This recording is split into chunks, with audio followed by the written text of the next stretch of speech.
क्या हो रहा है यहाँ?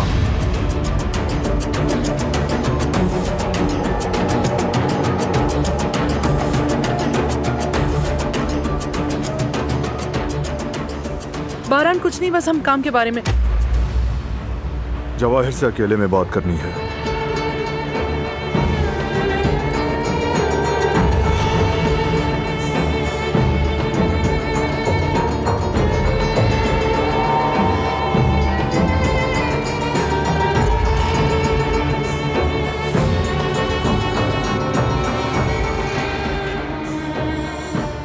सबिहा साहिबा,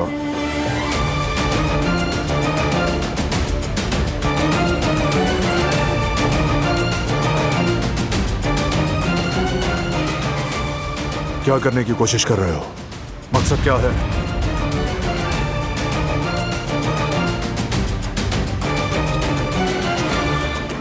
कारोबार करना और कुछ भी नहीं। मैं पैसा लगाता हूं और जो लगाता हूं उसका बदला भी लेता हूं। किसी भी सूरत में मैं ले लेता हूं। अगर मैं नहीं ले पाता तो हिसाब मांगता हूं। तुम जानते हो कारोबार में गलती कबूल नहीं। तुम्हें वार्न किया था ना? सबिहा साहिबा मेरी फैमिली में से हैं। उन पर उठने वाला हाथ काराबे पर उठा हुआ समझा जाएगा। अगर तुम्हें कोई मसला है तो तुम मुझसे बात करोगे, मुझसे हल करोगे।